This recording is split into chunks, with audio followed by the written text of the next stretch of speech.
ਕਿ ਤੁਸੀਂ ਵੀ ਬਹੁਤ ਗੁੱਸੇ 'ਚ ਹੈਗੇ ਹੋ, ਫਰਸਟ੍ਰੇਟਡ ਹੈਗੇ ਹੋ ਵੀ ਤੁਸੀਂ ਜ਼ਿੰਦਗੀ ਦੇ ਵਿੱਚ ਕਿਸੇ ਚੀਜ਼ ਦੇ ਵਿੱਚ ਕਿਸੇ ਮੁਕਾਮ ਨੂੰ ਹਾਸਲ ਕਰਨ ਲਈ ਨਾਕਾਮਯਾਬ ਹੋ ਰਹੇ ਹੈਗੇ ਹੋ, ਤਾਂ ਇਹ ਵੀਡੀਓ ਤੁਹਾਡੇ ਵਾਸਤੇ ਹੈ। ਠੀਕ ਹੈ ਜੀ। My name is Amneet Singh. I'm the founder and running manager for this IELTS institute, right. We been running this IELTS institute for almost 8 years ਨਾਓ।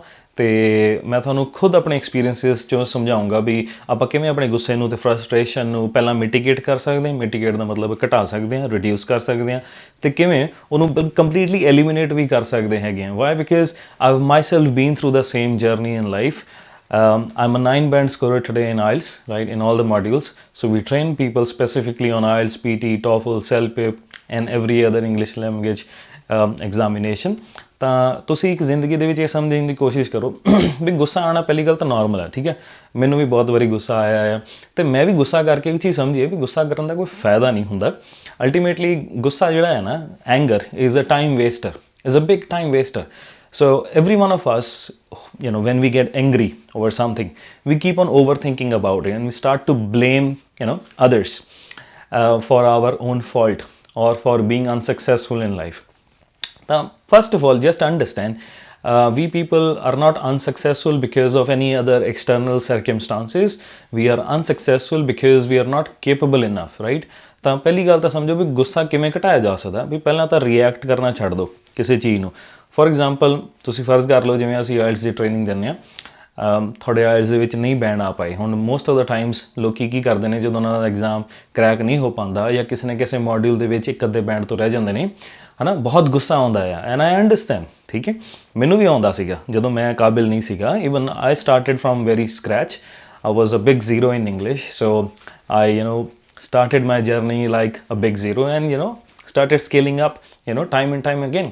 ਤਾਂ ਮੈਂ ਬਹੁਤ ਕੁਝ ਸਿੱਖਿਆ ਇਹਦੇ ਵਿੱਚ ਵੀ ਕਿਵੇਂ ਆਪਣੇ ਗੁੱਸੇ ਨੂੰ ਕੰਟਰੋਲ ਕਰਨਾ ਹੈ, ਕਿਉਂਕਿ ਗੁੱਸਾ ਮੈਨੂੰ ਵੀ ਆਉਂਦਾ ਸੀਗਾ, ਹੈ ਨਾ। ਅਤੇ ਆਮ ਜਿਵੇਂ ਸਾਰਿਆਂ ਵਾਂਗੂ ਮੈਨੂੰ ਵੀ ਬਹੁਤ ਗੁੱਸਾ ਆਉਂਦਾ ਸੀ ਅਤੇ ਮੈਂ ਵੀ ਕਈ ਵਾਰੀ ਬਲੇਮ ਕਰਨ ਲੱਗ ਜਾਂਦਾ ਸੀ। ਪਰ ਮੈਂ ਬਾਅਦ ਸਮਝਿਆ ਆ ਓਵਰ ਟਾਈਮ ਵੀ ਗੁੱਸਾ ਅਤੇ ਬਲੇਮ ਕਰਨਾ ਅਤੇ ਫਰਸਟ੍ਰੇਸ਼ਨ ਰੱਖਣ ਦਾ ਕੋਈ ਫਾਇਦਾ ਨਹੀਂ ਹੈ। It's a time waster, it's a big distraction. ਅਤੇ ਹੋਣਾ ਕੀ ਚਾਹੀਦਾ ਅਲਟੀਮੇਟਲੀ ਇਹਦੇ ਬਜਾਏ, instead we should be focusing on what we must be doing at that particular moment in life in order to scale up, in order to move ahead in life. ਠੀਕ ਹੈ ਨਾ। ਅਤੇ ਇਮੈਜਿਨ ਕਰੋ ਹੁਣ ਤੁਸੀਂ exam ਦੇ ਵਿੱਚ IELTS writing ਦੇ ਵਿੱਚ ਇੱਕ ਬੈਂਡ ਤੋਂ ਰਹਿ ਗਏ, right. You are applying for your study visa or you're Canadian PR and you require those 8777 band score at least, and you're missing out on, let's say, half a band in writing or maybe at least one band in writing. ठीक है, and now that you have received your band score, you are completely shattered, right? You are frustrated till the very end. You can't even express what is going through your head. You are quite angry, you are filled with anxiety and whatnot, right? You are thinking that nothing can happen right now. Maybe the IELTS examiner don't want you to pass this exam with flying colors. Maybe the IELTS understand that you've been repeating this exam, and so they deliberately don't want you to pass it and want you to come back and spend that extra money for booking the next exam, and then maybe they would give you the band score. ਅਗਰ ਇਹ ਤੁਹਾਡੇ ਦਿਮਾਗ 'ਚ ਵੀ ਚੱਲ ਰਿਹਾ ਤਾਂ ਇਹ ਬਿਲਕੁਲ ਗਲਤ ਹੈ। ਸਮਝੋ, ਅਗਰ ਮੇਰੇ ਬੈਂਡ ਘੱਟ ਆਏ ਨੇ ਤਾਂ ਮੈਂ ਇੱਕ ਚੀਜ਼ 'ਤੇ ਫੋਕਸ ਕਰੂੰਗਾ। I will focus on finding out the solution, and finding out solution is first recognizing where did I commit that mistake, what happened wrong with me, right?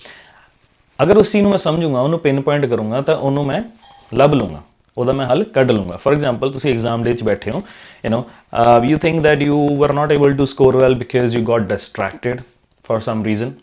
ਠੀਕ ਹੈ, ਡਿਸਟਰੈਕਸ਼ਨ ਹੋ ਸਕਦੀ, ਤੁਸੀਂ ਕੁਝ ਦੇਖਿਆ, ਤੁਹਾਡੀ ਅੱਖਾਂ ਕਿੱਥੇ ਵਾਂਡਰ ਕਰਨ ਲੱਗ ਗਈਆਂ, ਹੈ ਨਾ, ਤੁਹਾਡੇ ਦਿਮਾਗ 'ਚ ਕੁਝ ਚੱਲਣ ਲੱਗ ਗਿਆ, you kept on thinking about something else, and meanwhile you lost control and focus on your writing, your topic, the concept you wanted to write, ਤੇ you wasted your time. ਠੀਕ ਹੈ ਨਾ।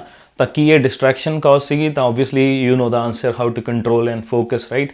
So you got to focus. See, I can't train you technically on how to focus, but I can train you individually. ਠੀਕ ਹੈ ਨਾ। ਤਾਂ individually ਇਹੀ ਹੈ ਵੀ ਹਮੇਸ਼ਾ ਆਦਤ ਬਣਾਓ ਵੀ ਜਦ ਵੀ ਤੁਸੀਂ ਲਿਖਦੇ ਹੋ, ਪ੍ਰੈਕਟਿਸ ਕਰਦੇ ਹੋ, ਡੋਂਟ ਵਾਂਡਰ ਅਵੇ। ਠੀਕ ਹੈ, keep your eyes on to your writing, piece of writing, piece of paper, ਜਿੱਥੇ ਵੀ ਹੈਗਾ ਉੱਥੇ ਅੱਖਾਂ ਆਪਣੀਆਂ ਗੜਾ ਕੇ ਰੱਖੋ, ਅਤੇ ਜੋ ਲਿਖ ਰਹੇ ਹੋ ਉਹਦੇ ਬਾਰੇ ਕੰਟੀਨਿਊਸਲੀ ਸੋਚੀ ਜਾਓ, and don't respond to any other thought that is coming in your head, right. ਤੇ ਤੁਸੀਂ ਡਿਸਟਰੈਕਟ ਘੱਟ ਹੋਵੋਗੇ ਤੇ ਸੱਜੇ ਖੱਬੇ ਨਾ ਦੇਖੋ, ਬਿਕਾਜ਼ ਤੁਸੀਂ ਜੋ ਦੇਖੋਗੇ ਤੁਹਾਡੇ ਅੱਖਾਂ ਰਾਹੀਂ ਤੁਹਾਡੇ ਦਿਮਾਗ ਦੇ ਵਿੱਚ ਉਹ ਸਾਰੀ ਇਨਫੋਰਮੇਸ਼ਨ ਜਾਏਗੀ ਤੇ that can become a potential reason for every distraction in life, ਠੀਕ ਹੈ। ਤਾਂ this is applicable to not just IELTS but to every other thing in life that you are trying to pursue and become successful in। ਦੂਸਰਾ ਕਾਰਨ ਕੀ ਹੈ ਵੀ ਤੁਸੀਂ ਉਸ time ਉਸ ਦਿਨ ਤੁਹਾਨੂੰ you had prepared well but you couldn't execute, ਹੈ ਨਾ। ਤੁਹਾਨੂੰ ਆਉਂਦਾ ਸੀ, ਤੁਸੀਂ ਕਰ ਨਹੀਂ ਪਾਏ, ਤੁਸੀਂ ਘਰ ਆਏ ਹੋ, ਤੁਹਾਨੂੰ ਫੀਲ ਹੋ ਰਿਹਾ ਵੀ ਯਾਰ ਬਣੀ ਨਹੀਂ ਗੱਲ, ਉਹ ਮੈਂ ਕਰ ਨਹੀਂ ਪਾਈ ਜਾਂ ਕਰ ਨਹੀਂ ਪਾਇਆ। ਹੁਣ ਉਹਦਾ ਹੱਲ ਕੀ ਹੈ? ਉਹਦੀ ਕਮੀ ਸਮਝੋ। ਕਮੀ ਇਹ ਹੈ ਵੀ you haven't practiced that enough to manage your time, ਠੀਕ ਹੈ, with both your writing task 1 and writing task 2, right। ਹੁਣ ਤੁਸੀਂ ਐਕੈਡੈਮਿਕ ਦੇ ਰਹੇ ਹੋ ਚਾਹੇ ਆਇਲਸ ਜਨਰਲ ਦੇ ਰਹੇ ਹੋ, ਤੁਸੀਂ ਇੱਕ ਟੌਪਿਕ ਉੱਤੇ ਜ਼ਿਆਦਾ ਟਾਈਮ ਵੇਸਟ ਕਰਤਾ, you kept on overthinking, right, ਤੇ ਤੁਸੀਂ ਐਗਜ਼ੀਕਿਊਟ ਨਹੀਂ ਕਰ ਪਾਏ। this is because lack of practice, ਠੀਕ ਹੈ। ਤੁਹਾਡੀ ਆਦਤ ਨਹੀਂ ਬਣੀ ਵੀ ਮੈਂ ਪੂਰੇ 1 ਘੰਟੇ ਦੇ ਵਿੱਚ ਬਹਿ ਕੇ ਰਾਈਟਿੰਗ ਟਾਸਕ 1 ਤੇ ਰਾਈਟਿੰਗ ਟਾਸਕ 2 ਨੂੰ ਕੰਪਲੀਟ ਕਰਾਂ, ਠੀਕ ਹੈ ਨਾ, ਤੇ ਉਸ ਤੋਂ ਬਾਅਦ ਮੈਂ ਉਹਨੂੰ ਟਾਈਮ ਤੋਂ ਪਹਿਲਾਂ ਕੰਪਲੀਟ ਕਰਾਂ, ਠੀਕ ਹੈ ਨਾ, ਤੇ ਉਸ ਤੋਂ ਬਾਅਦ ਮੈਂ ਉਹਨੂੰ ਕੀ ਕਰਾਂ, ਚੈੱਕ ਵੀ ਕਰਾਂ, ਰਿਵਿਊ ਕਰਾਂ, ਠੀਕ ਹੈ ਨਾ, ਜਿਹਨੂੰ ਆਪਾਂ ਪ੍ਰੂਫ ਰੀਡ ਕਹਿੰਦੇ ਆ। I must learn to proofread as well, ਵੀ ਆਪਣੀ ਕਮੀਆਂ ਨੂੰ ਆਪ ਕੱਢ ਦੇਵਾਂ, ਠੀਕ ਹੈ। Grammatical mistakes, vocabulary mistakes, over writing, maybe ਜ਼ਿਆਦਾ ਵਰਡਸ ਲਿਖਤੇ ਕਿਤੇ ਕੁਝ ਮਿਸ ਆਊਟ ਕਰਤਾ, ਠੀਕ ਹੈ। ਚੈੱਕ ਫॉर ਕੋਹਰੈਂਸ ਐਂਡ ਕੋਹੇਜਨ, ਠੀਕ ਹੈ ਨਾ। am I debating on the actual question prompt or not, ਇਹ ਸਾਰੀ ਚੀਜ਼ਾਂ ਪ੍ਰੂਫ ਰੀਡ ਦੇ ਵਿੱਚ ਆਉਂਦੀਆਂ ਨੇ, ਹੈ ਨਾ। ਤੇ ਅਗਰ ਤੁਸੀਂ ਇਹ ਨਹੀਂ ਕਰ ਪਾਏ, ਮੈਨੇਜ ਨਹੀਂ ਕਰ ਪਾਏ time, that is because you lack practice, ਠੀਕ ਹੈ। ਤੁਸੀਂ ਇੰਨੀ ਪ੍ਰੈਕਟਿਸ ਨਹੀਂ ਕੀਤੀ। ਤੁਸੀਂ ਸਮਝ ਤਾਂ ਲਿਆ ਕੱਲਾ ਮੋਡਿਊਲ, ਕੱਲਾ ਟਾਸਕ ਪ੍ਰੈਕਟਿਸ ਕਰਕੇ ਵੀ ਹਾਂਜੀ ਮੈਂ ਪੇਪਰ 'ਚ ਕੱਢ ਲੂੰਗਾ, ਪਰ ਤੁਸੀਂ ਦੋਨੋਂ ਟਾਸਕ ਨੂੰ ਇਕੱਠਿਆਂ ਬੈਠ ਕੇ 1 ਘੰਟੇ ਦੇ ਵਿੱਚ ਕਰਨ ਦੀ ਪ੍ਰੈਕਟਿਸ ਨਹੀਂ ਕੀਤੀ ਕੁਝ ਕੁ ਦਿਨ, ਜਿਸ ਕਰਕੇ ਤੁਸੀਂ ਮਿਸ ਆਊਟ ਕਰ ਗਏ ਹੋ। ਤੇ ਥਰਡ ਤੇ ਮੋਸਟ ਪ੍ਰੋਮੀਨੈਂਟ ਜਿਹੜਾ ਰੀਜ਼ਨ ਹੁੰਦਾ ਆ ਉਹ ਇਹ ਹੁੰਦਾ ਵੀ ਤੁਸੀਂ ਉਸ ਟਾਈਮ ਉਸ ਦਿਨ ਜਦੋਂ ਐਗਜ਼ਾਮ ਦਾ ਟੌਪਿਕ ਦੇਖਿਆ ਤੁਹਾਨੂੰ ਫੀਲ ਹੋ ਗਿਆ ਵੀ ਯਾਰ ਇਹ ਤਾਂ ਮੇਰੇ ਬੱਸੋਂ ਬਾਹਰ ਹੈ, right. This is over and above my ability to even think or write on such a topic, right? Now that is a bad day for you, right?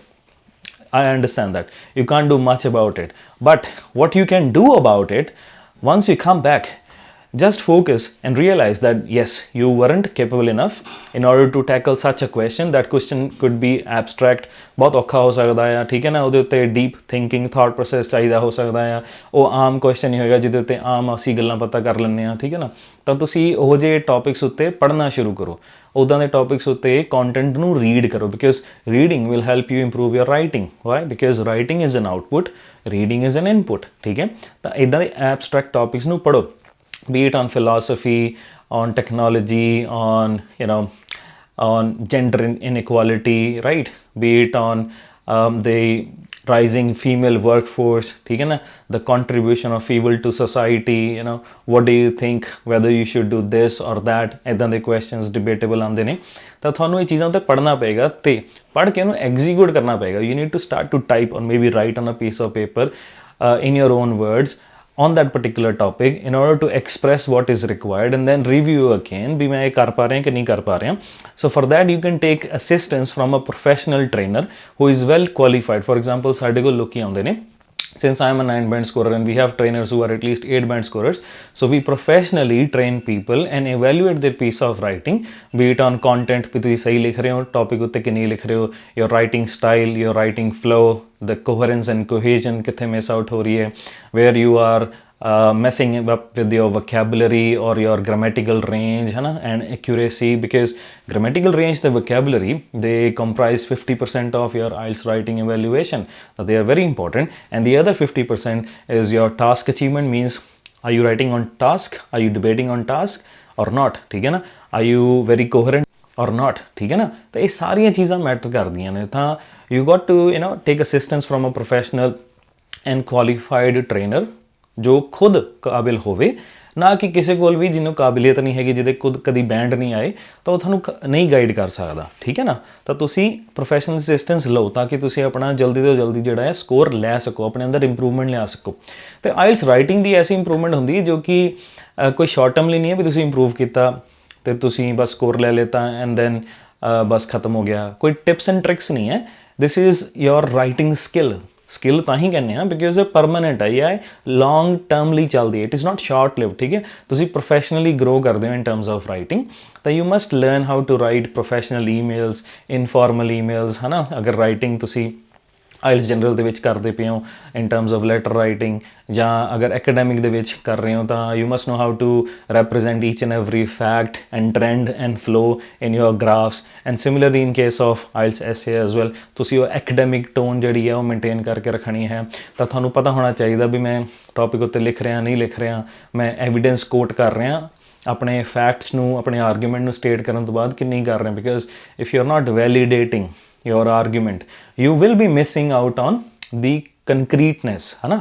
ਉਹ ਜਿਹੜਾ ਤੁਸੀਂ ਆਰਗੂਮੈਂਟ ਦਿੱਤਾ, ਜਿਸ ਵਿਸ਼ੇ 'ਤੇ ਗੱਲ ਕਰ ਰਹੇ ਹੋ, ਉਹਨੂੰ ਤੁਸੀਂ ਪੱਕਾ ਕਿੱਦਾਂ ਕਰੋਗੇ? ਕੋਈ ਵੀ ਬੰਦਾ ਕਿਵੇਂ ਮੰਨ ਲਏਗਾ ਵੀ ਤੁਸੀਂ ਜੋ ਲਿਖਿਆ ਆ ਵੀ ਇਹ ਬਿਲਕੁਲ ਸੱਚ ਹੈ? ਉਹਦਾ ਸਬੂਤ ਦੇਣਾ ਪੈਂਦਾ ਨਾ, ਉਹਦਾ ਵਜਨ ਹੋਣਾ ਚਾਹੀਦਾ ਨਾ। ਤਾਂ ਵਜਨ ਸਬੂਤ ਇੱਕ ਰਿਸਰਚ ਦੇ ਨਾਲ ਆਉਂਦਾ, ਜਾਂ ਸਟੱਡੀ ਉੱਤੇ ਕੋਈ ਹੋਵੇ, ਹੈ ਨਾ, ਸਟੱਡੀ ਕੰਡਕਟ ਕੀਤੀ ਹੋਵੇ ਉਹਦੇ ਨਾਲ ਸਬੂਤ ਹੋਵੋ, ਜਾਂ ਕੋਈ ਸਰਵੇ ਹੈ ਜਾਂ ਕੋਈ ਫੈਕਟਸ ਹੈ, ਫਿਗਰਸ ਹੈ ਜਿਹਦੇ ਉੱਤੇ ਤੁਸੀਂ ਗੱਲ ਕਰ ਸਕਦੇ, ਜੋ ਤੁਸੀਂ ਪੜ੍ਹਨੀ ਲਿਖਣੀ ਸਮਝੀ। ਅਗਰ ਨਹੀਂ ਆਉਂਦੀ ਤਾਂ ਤੁਹਾਡਾ ਟ੍ਰੇਨਰ ਤੁਹਾਨੂੰ ਸਮਝਾਏਗਾ ਉਹ ਚੀਜ਼ਾਂ। ਤਾਂ ਇਹੀ ਕਾਰਨ ਨੇ, ਸਮਝ ਰਹੇ ਹੋ, ਜਿਸ ਕਰਕੇ ਤੁਹਾਡੇ ਬੈਂਡ ਨਹੀਂ ਆ ਰਹੇ, ਜਾਂ ਕਿਸੇ ਪਰਟੀਕੂਲਰ ਮੋਡਿਊਲ ਦੇ ਵਿੱਚ ਬੈਂਡ ਨਹੀਂ ਆਏ, ਜਿਸ ਕਰਕੇ ਤੁਸੀਂ ਸਟਰਗਲ ਕਰ ਰਹੇ ਹੋ। ਹੁਣ imagine a person starts frustrating and getting angry and blaming the IELTS or somebody else for their own unsuccessful attempt. ਕੋਈ ਫਾਇਦਾ ਹੋਇਆ ਇਸ ਚੀਜ਼ ਦਾ? ਨਾ, it's a time waster, right. And secondly you are not able to understand yourself. ਤੁਸੀਂ ਇਹ ਨਹੀਂ ਮੰਨ ਰਹੇ ਕਿ ਮੈਂ ਕਮਜ਼ੋਰ ਹਾਂ, ਹੈ ਨਾ। So you need to work on your own self, accept where you are weak, practice enough. ਹੁਣ ਇਹ ਨਹੀਂ ਹੋ ਸਕਦਾ 1 ਦਿਨ 4 ਦਿਨ 7 ਦਿਨ 15 ਦਿਨ ਦੇ ਵਿੱਚ ਕਿਤੇ ਇੰਪਰੂਵਮੈਂਟ ਆ ਜਾਏਗੀ, ਨਹੀਂ। This may take up to from anywhere from a month to even 3 to 4 months, depending upon where you stand currently and how well you practice, how quickly you practice, ਠੀਕ ਹੈ ਨਾ। ਤਾਂ ਤੁਸੀਂ ਇਹਨੂੰ ਮਿਹਨਤ ਕਰੋਗੇ ਤਾਂ ਇਹੀ ਇੰਪਰੂਵ ਹੋਏਗੀ। ਤਾਂ ਹੁਣ ਗੱਲ ਸਮਝੋ, ਗੁੱਸਾ ਘਟਾਉਣ ਦਾ ਤਰੀਕਾ ਇਹ ਹੈ ਵੀ ਪਹਿਲਾਂ ਤਾਂ ਸਮਝੋ ਵੀ ਮੇਰੀ ਕਮੀ ਕੀ ਸੀਗੀ ਤੇ ਉਹ 'ਤੇ ਕੰਮ ਕਰਾਂ। ਤੇ ਜਦੋਂ ਇਹ ਚੀਜ਼ਾਂ ਕਰਨ ਲੱਗ ਜਾਓਗੇ ਤਾਂ ਆਟੋਮੈਟਿਕਲੀ ਤੁਹਾਡਾ ਇੱਕ ਨੇਚਰ ਬਣ ਜਾਏਗਾ, it will become your second nature, right. Attitude ਬਣ ਜਾਏਗਾ ਵੀ ਮੈਂ ਕੋਈ ਵੀ ਚੀਜ਼ ਦੇ ਵਿੱਚ ਅਗਰ ਅਸਫਲ ਹਾਂ ਤਾਂ ਉਹਦੇ ਪਿੱਛੇ ਕਾਰਨ ਲੱਭਾਂ, ਤੁਹਾਨੂੰ ਗੁੱਸਾ ਕਦੀ ਆਏਗਾ ਨਹੀਂ। You will completely eliminate any anger ਔਰ ਫਰਸਟ੍ਰੇਸ਼ਨ, ਠੀਕ ਹੈ, ਬਿਕਾਜ਼ ਐਵਰੀਬਡੀ ਇਜ਼ ਗਰੋਇੰਗ। ਮੈਨੂੰ ਵੀ ਲੱਗਦਾ ਹੁੰਦਾ ਸੀਗਾ ਵੀ ਮੈਂ ਯਾਰ ਇੰਨਾ ਕਾਬਿਲ ਹੋ ਗਿਆ, ਮੇਰੇ ਬੈਂਡ ਕਿਉਂ ਨਹੀਂ ਆ ਰਹੇ। ਬਾਅਦ 'ਚ ਰੀਅਲਾਈਜ਼ ਹੋਇਆ ਵੀ ਮੈਂ ਕਾਬਿਲ ਨਹੀਂ ਸੀਗਾ, ਪਰ ਉਦੋਂ ਨਹੀਂ ਪਤਾ ਚੱਲਦਾ, right. It's through your journey you realise. So enjoy the process, enjoy the grind. ਅਗਰ ਤੁਸੀਂ ਸਿਰਫ ਰਿਵਾਰਡ ਚਾਹੁੰਦੇ ਹੋ, ਮਿਹਨਤ ਨਹੀਂ ਕਰਨਾ ਚਾਹੁੰਦੇ, ਤਾਂ ਤੁਹਾਡਾ ਰਿਵਾਰਡ ਤੁਹਾਨੂੰ ਕਦੀ ਨਹੀਂ ਮਿਲ ਸਕਦਾ, ਠੀਕ ਹੈ। ਜਿਨ੍ਹਾਂ ਨੇ ਮਿਹਨਤਾਂ ਕੀਤੀਆਂ ਨੇ ਉਹਨਾਂ ਨੇ ਹੀ ਰਿਵਾਰਡ ਪਾਇਆ, ਪਰ ਉਹ ਸਾਰੀ ਦਿਹਾੜੀ ਰਿਵਾਰਡ ਬਾਰੇ ਨਹੀਂ ਸੋਚਦੇ। ਰਿਵਾਰਡ ਇੱਕ ਡਰਾਈਵਿੰਗ ਫੋਰਸ ਹੈ, ਪਰ ਉਹ ਜਿਹੜਾ ਫੋਰਸ ਪ੍ਰਤੀ ਉਹ ਕੰਮ ਕਰ ਰਹੇ ਨੇ ਨਾ, the process through which they are improving yourself, they love that process। ਤਾਂ ਆਪਣੇ ਪ੍ਰੋਸੈਸ ਨੂੰ ਇੰਜੋਏ ਕਰੋ। ਜ਼ਿੰਦਗੀ ਦੇ ਵਿੱਚ ਕੁਝ ਵੀ ਹਾਸਿਲ ਕਰਨਾ ਚਾਹੁੰਦੇ ਹੋ, ਉਹਦੇ ਵੱਲ ਪੂਰੀ ਮੁਸ਼ੱਕਤ ਨਾਲ ਅੱਗੇ ਤੁਰਦੇ ਜਾਓ। ਸੱਜੇ ਖੱਬੇ ਨਾਲ ਦੇਖੋ ਕੀ ਹੋ ਰਿਹਾ ਆ, ਲੋਕੀ ਕੀ ਕਹਿ ਰਹੇ ਨੇ, ਹੈ ਨਾ। ਆਪਣੇ ਉੱਤੇ ਕੰਮ ਕਰੋ, ਤੇ ਜਿਵੇਂ ਜਿਵੇਂ ਤੁਸੀਂ ਅੱਗੇ ਵੱਧਦੇ ਜਾਓਗੇ ਯੂ ਵਿਲ ਗੇਨ ਕੌਨਫੀਡੈਂਸ, ਠੀਕ ਹੈ। Why? Because you will see the results. ਤੁਸੀਂ ਦੇਖੋਗੇ ਵੀ ਮੈਂ ਜੋ ਲਿਖ ਰਿਹਾ ਜਾਂ ਮੈਂ ਬੋਲ ਰਿਹਾ, ਠੀਕ ਹੈ, ਉਹਦੇ 'ਚ ਮੈਨੂੰ ਨਿਖਾਰ ਨਜ਼ਰ ਆ ਰਿਹਾ, ਠੀਕ ਹੈ। People are actually giving me the right review, better feedback, ਠੀਕ ਹੈ। ਤਾਂ ਇਹ ਹੁੰਦਾ ਆ ਐਂਗਰ ਨੂੰ ਕੰਟਰੋਲ ਕਰਨ ਦਾ ਤੇ ਐਲੀਮੀਨੇਟ ਕਰਨ ਦਾ ਤਰੀਕਾ। ਇਹ ਜ਼ਿੰਦਗੀ ਦੇ ਕਿਸੇ ਵੀ ਆਪਾਂ ਪਾਇਦਾਨ 'ਤੇ ਹੋਈਏ, ਕਿਸੇ ਵੀ ਮੌਕੇ 'ਤੇ ਹੋਈਏ, ਕੋਈ ਵੀ ਜ਼ਿੰਦਗੀ ਦੇ ਵਿੱਚ ਐਸਾ ਪਲ ਆਉਂਦਾ ਜਿੱਥੇ ਅਸੀਂ ਫਰਸਟ੍ਰੇਟਡ ਹੋ ਰਹੇ ਹਾਂ, ਤਾਂ ਉਹਦਾ ਪਿੱਛੇ ਇਹ ਕਾਰਨ ਇਹੀ ਹੈ।